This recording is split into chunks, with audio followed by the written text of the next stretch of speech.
चीन के साथ सीमा पर जारी गतिरोध के बीच भारतीय सेनाओं ने अपनी तैयारियों को और बढ़ा दिया है। थल सेना और वायु सेना ने तो पहले ही अपनी तैयारियां कर रखी थी, अब नौसेना भी ऑपरेशन मोड में आ गई है।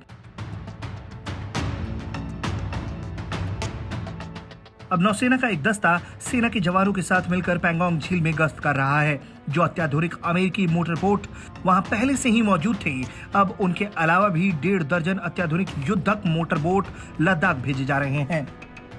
पैंगोंग झील का एक हिस्सा भारत के पास है और 2/3 हिस्सा चीन के पास।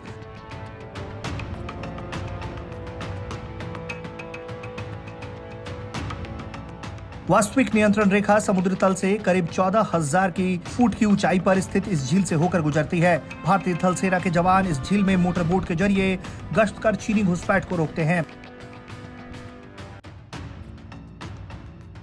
और वहीं गलवान घाटी में भारत चीन सैनिकों के बीच झड़प के बाद से लद्दाख में सैन्य तनाव लगातार बढ़ रहा है।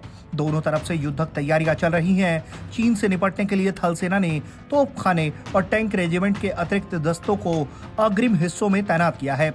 वायुसेना भी लद्दाख में ऑपरेशनल मोड में है। अपाचे और चीनूक हेलीकॉप्टर भी वास्तविक नियंत्रण रेखा के साथ सटे इलाकों में गश्त कर रहे हैं। सुखोई विमान आए दिन उड़ान भर रहे हैं। साथ ही सूत्रों से यह भी पता चला है कि भारतीय नौसेना ने पैंगोंग झील में अपनी गतिविधियां तेज की हैं।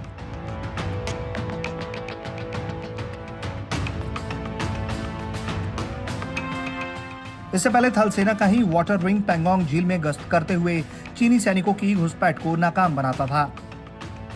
पैंगोंग में गश्त करने के लिए भारतीय सेना अमेरिका से खरीदे गए अत्याधुनिक मोटरबोट का इस्तेमाल करती है।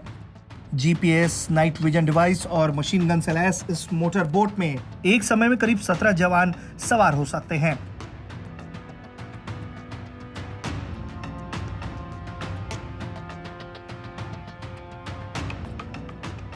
लेकिन अब भारतीय सैन्य बल पैंगोंग झील में भी अपनी गश्ती बढ़ाना चाहती है, जिसके लिए नौसेना के वरिष्ठ अधिकारियों का एक दल लेह आया था। इस दल ने झील का दौरा किया और सेना की मोटरबोट और अन्य साजो सामान का जायजा लिया था। इस दल ने झील में किसी सैन्य टकराव की स्थिति में नौसेना की आवश्यकता का भी जायजा लिया और नौसेना के कमांडो दस्ते की सेना के जवानों के साथ संयुक्त गश्त और ऑपरेशनल ड्रिल की रूपरेखा भी तय की गई।